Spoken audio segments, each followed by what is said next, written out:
Plus d'une centaine de terroristes neutralisés entre le 15 juillet et le 15 août 2022. C'est un résumé le bilan dressé par le Cotéen suivant les actions de l'armée dans plusieurs localités. Des pertes en vies humaines ont également été enregistrées du côté des militaires et des civils. Précision dans un instant.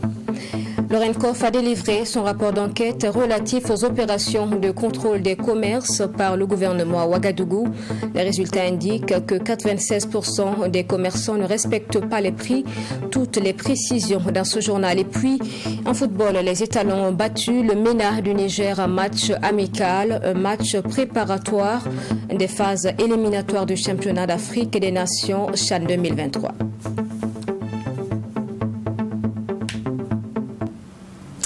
Bonjour à tous et bienvenue dans ce journal. Dans ce journal donc, nous parlons du bulletin mensuel d'information sur les opérations de sécurisation du territoire national. La période concernée est celle du 15 juillet au 15 août 2022. Le bilan dressé indique qu'une centaine de terroristes a été neutralisé. Le Cotéen note également des décès dans les rangs des forces armées, des civils et des VDP. Aussi, du matériel a été récupéré et des informateurs terroristes arrêtés. Le point avec Serge Caboret.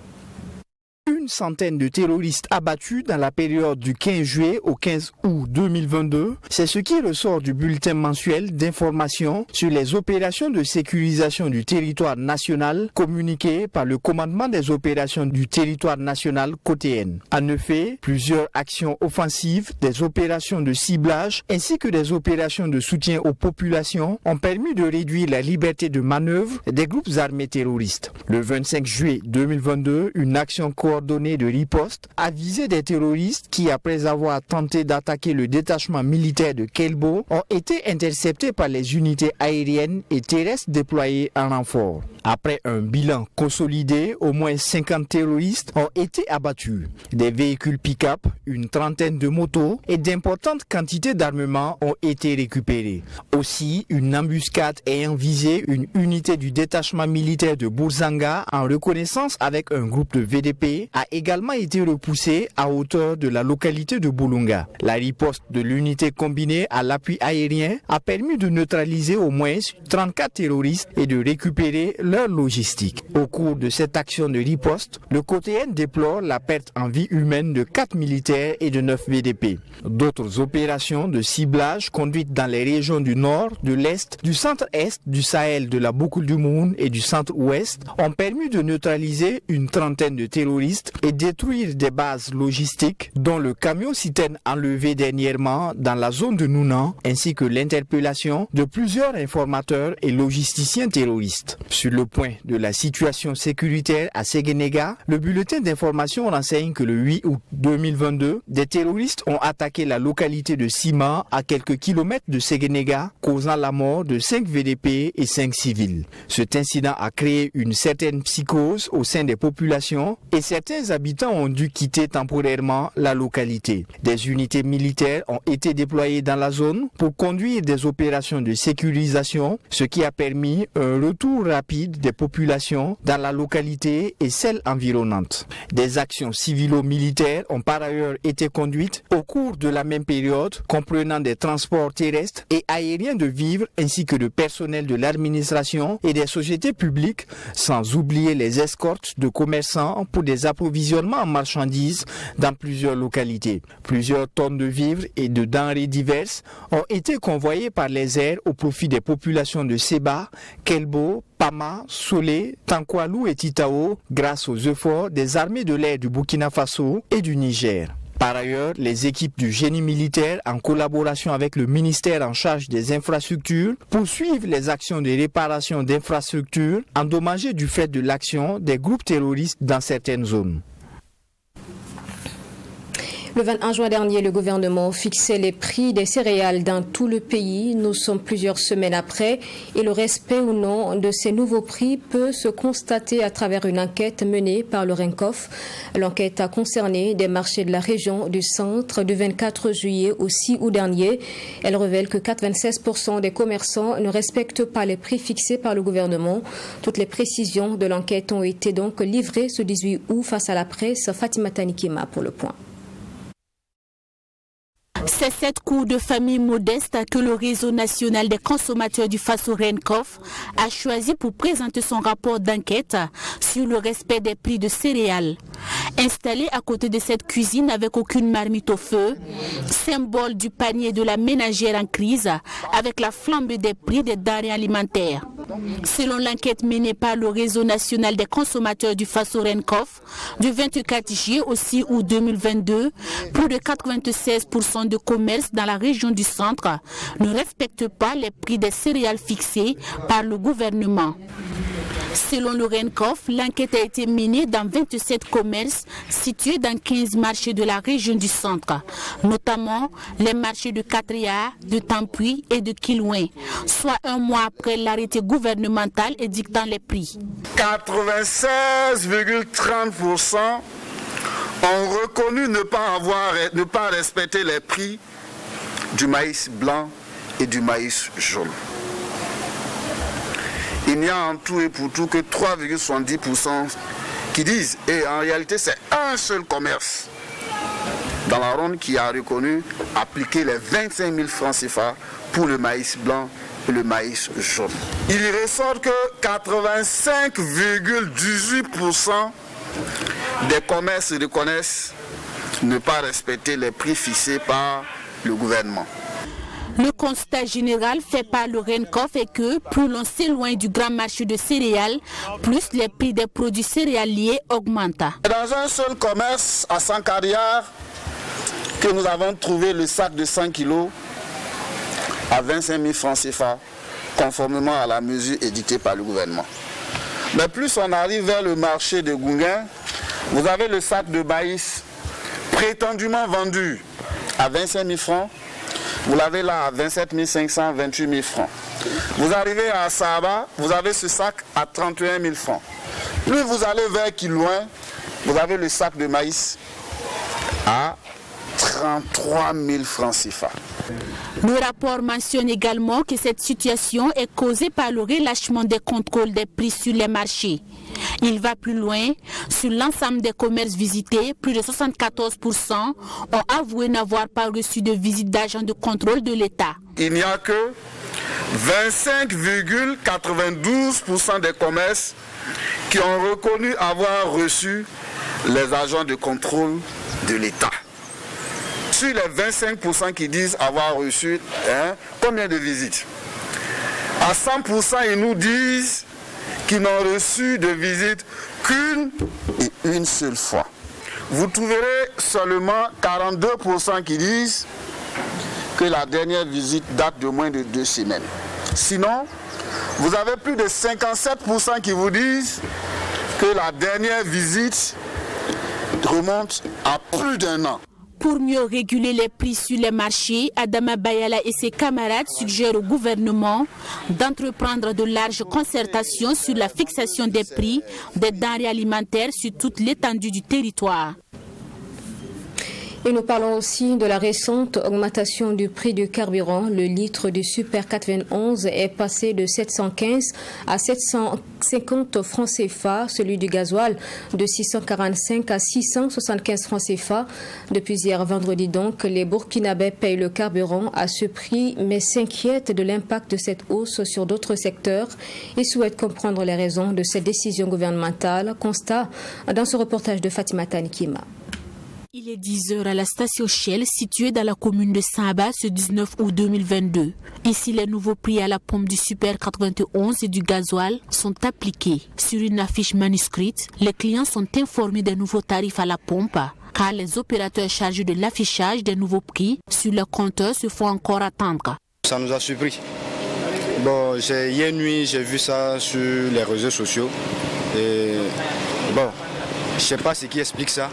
Bon, il faudrait que le gouvernement nous explique pourquoi il y a eu augmentation, que nous aussi on puisse savoir. Les usagers qui se sont fait servir du carburant dans cette station ont effectivement déboursé 35 francs CFA de plus sur le litre du Super 91 et 30 francs CFA de plus sur le litre du gasoil. S'ils apprécient positivement la procédure mise en place pour informer les clients, ils déplorent cette nouvelle hausse du prix du carburant. Je suis sûr que ça ne sera pas la dernière. D'ici là encore, on s'est sûr qu'à l'allure où ça va là, on ne sait pas vraiment jusqu'à où ça va s'arrêter. Voilà, jusqu'à où ça va s'arrêter. Je ne sais vraiment pas quoi dire. Voilà, parce que le problème est que ça aura un impact aussi sur tout. Quand le prix de l'essence augmente, et ça touche aussi les denrées alimentaires. Puisque pour transporter les denrées alimentaires, il faut de l'essence. Donc, j'exhorte nos gouvernants de songer à ça, puisque le pays va très mal. À rappel, cette décision d'augmentation du prix du carburant fait suite à un arrêté signé conjointement par le ministre en charge du commerce et celui de l'économie et des finances le 18 août 2022. Et selon cet arrêté du ministère en charge du commerce fixant le nouveau tarif à la pompe du carburant, le litre du Super 91 passe de 715 francs CFA à 750 francs CFA. Quant au gasoil, le prix du litre passe de 645 francs CFA à 675 francs CFA. Le ministère en charge de l'Éducation nationale a tenu une conférence de presse ce 19 août sur le sujet de la mise en œuvre du statut particulier du métier éducation, formation et promotion de l'emploi. Des détails ont également été donnés sur les implications des 2 examens professionnels qui seront organisés le 2 septembre prochain. Plus de précisions dans ce reportage de Mamétri Anakamabou. Adopté par le décret du 30 mars 2020, le statut particulier du métier éducation, formation et promotion de l'emploi va connaître une avancée avec l'organisation des examens professionnels, session 2022. Ce décret définit le statut particulier de la carrière des professionnels de l'éducation et la création de nouveaux emplois de catégorie A, échelle 3. Tous ces acteurs peuvent être admis à l'examen pourvu qu'ils aient la moyenne requise de 10 sur 20. Ceux qui doivent prendre part à l'examen de reclassement dans l'emploi de professeurs certifiés des écoles, l'effectif a été estimé à 38 530. Et pour ce qui concerne la petite enfance, l'effectif avait été estimé à 440. Donc nous avons une incidence financière globale de 24 578 361 706 francs CFA. Ça, c'est l'incidence financière qui va donc intervenir au niveau de leur situation de carrière. Et si après l'admission au concours, il fallait attendre 1 ou 2 ans après la sortie de l'école de formation avant d'être reclassé avec la formule de l'examen professionnel, le reclassement intervient dès le 1er janvier de l'année suivante, celle de l'admission. Si toutes les épreuves sont administrées avant la fin de cette année 2022, les candidats admis devront commencer à bénéficier des avantages liés à leur nouvel emploi dès le 1er janvier 2023. La catégorie A, échelle 3, n'existait pas dans les emplois de la petite enfance. Elle existait par contre au niveau des emplois du primaire et correspondait à la classification catégorielle de l'emploi instituteur principal IP, un emploi d'encadrement de proximité. Seulement l'accès aux emplois classés dont la catégorie A est ouvert aux ex-instituteurs certifiés, à savoir les emplois d'IP A3, de conseillers pédagogiques itinérants A2 et inspecteurs de l'enseignement du premier décret A1 parce qu'il fallait passer des concours. Quels sont donc les avantages ou encore les inconvénients de ce statut particulier ? Les agents qui sont de la catégorie B, lorsqu'ils vont accéder à la catégorie A, ils vont bénéficier des mêmes indemnités, des mêmes taux d'indemnité que tous ceux qui sont de la catégorie A. Ça veut dire même les inspecteurs qui sont au niveau de la catégorie A. Ils ont une indemnité, par exemple, de logement qui est supérieure à ceux qui sont de la catégorie B. Ils ont une indemnité d'astreinte qui est supérieur à ceux de la catégorie B, ils ont une indemnité de technicité qui est supérieure, ainsi de suite. L'allègement de conditions d'accès à la catégorie A au niveau de la petite enfance ou du primaire par examen professionnel a été rendu possible grâce à la signature en janvier 2018 d'un protocole d'accord entre le gouvernement et la coordination nationale des syndicats de l'éducation. Il a été adopté en vue de valoriser le statut du personnel de l'éducation et de la recherche.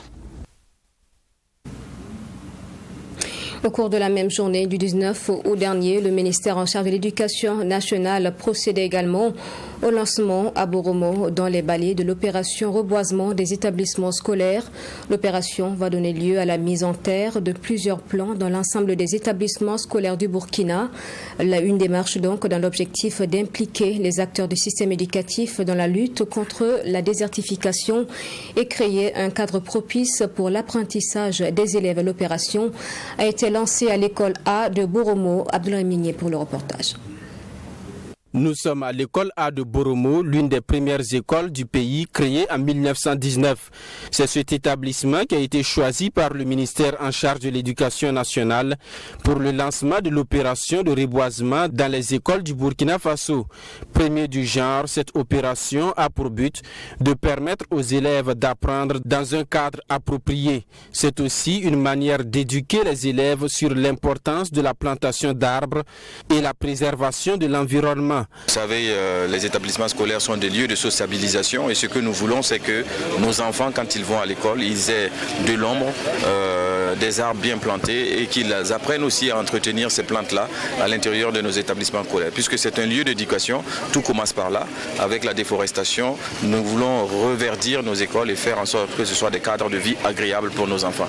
Nous commençons par cette belle école de Boromo, qui est une école centenaire, il faut le rappeler, qui mérite toute notre attention. Et donc nous avons décidé de démarrer cette journée, ce programme de reboisement de nos établissements ici.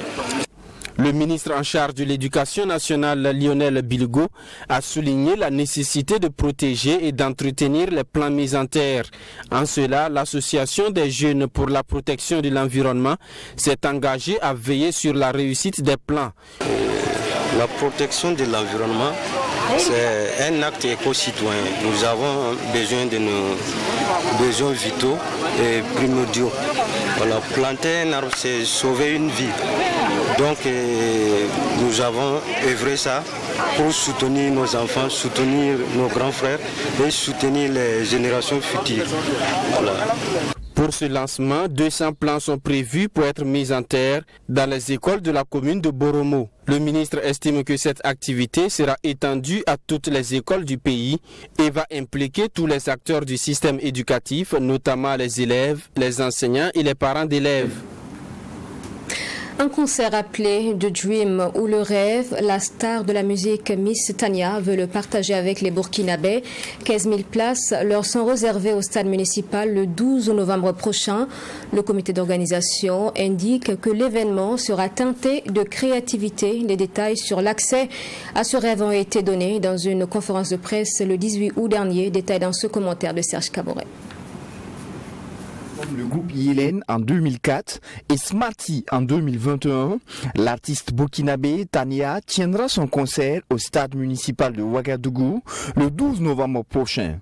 À travers un spectacle surnommé par l'artiste The Dream, Tania entend faire de ce concert un rêve pour tous les Burkinabés au stade municipal constitué de 15 000 places. Le Burkina Faso est très éprouvé par la crise sécuritaire, a laissé entendre l'artiste, et ce concert témoigne de sa volonté de promouvoir la résilience des Burkinabés face à cette situation qui endeuille le pays. C'est le rêve de, comme je l'ai dit entre-temps, de faire un spectacle devant beaucoup de personnes, voilà, et avec un très très beau spectacle où tous les jeunes sont réunis, ou du moins tous les Burkinabés sont réunis, en train de chanter en chœur, encore en train de sourire, vous voyez, parce que l'année n'a pas été du tout facile, l'année n'a pas du tout été facile, et on espère que d'ici la fin de cette année, qu'on puisse encore encore avoir ce sourire-là aux lèvres au 13, ou du moins au soir du 12. Ce concert se veut très ambitieux car il nécessite une forte mobilisation des mélomanes et le déploiement d'une grande logistique. Un rêve qui ne sera réalisable que grâce au concours de toute la jeunesse burkinabé, selon le président du comité d'organisation. Attendez-vous à du rêve, attendez-vous à de la créativité, attendez-vous à de l'innovation, attendez-vous à un spectacle digne de ce nom. Les tickets qui coûteront 5 000 et 2 000 francs seront disponibles un peu partout, pour ne même pas dire dans vos salons. Nous avons toute une équipe de distributeurs professionnels qui vont traquer, qui vont amener les tickets chaque fois que de besoin sera. Ce concert qui se tiendra le 12 novembre prochain au stade municipal de Ouagadougou est une première pour une artiste féminine burkinabé. Plusieurs artistes nationaux seront également de la partie pour offrir un spectacle de qualité, à en croire le comité d'organisation. Et nous terminons par le sport. Match de préparation en vue des éliminatoires CHAN 2023. Les étalons ont fait plier le MENA du Niger ce jeudi. Score 1-0. Le ballon a réussi à rejoindre le fond des filets à la 47e minute. La performance des étalons était bien acceptable selon l'entraîneur Oscar Barreau qui note quand même des imperfections à corriger à Sami Touré. Les étalons locaux ont battu le MENA locaux du Niger 1-0. En première période, on assiste à un jeu équilibré. Mais les étalons locaux sont les premiers à se signaler avec cette frappe de Rodrigue Kamsié qui passe au-dessus de la barre transversale. Le Niger réagit avec cette percée de Abdul Aziz, mais il croise trop sa frappe.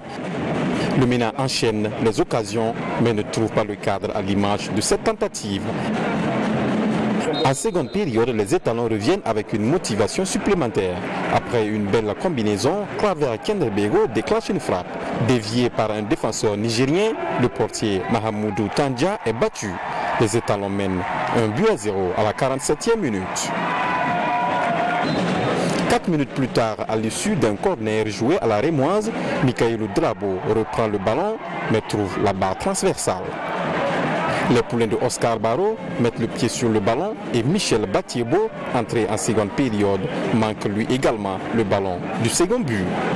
Score final 1-0 pour les étalons qui remportent la victoire. Bon à prendre pour Oscar Barreau. Je pense que sur le plan tactique, nous avons été très bons. Ce qu'on a voulu faire, on a pu faire ça.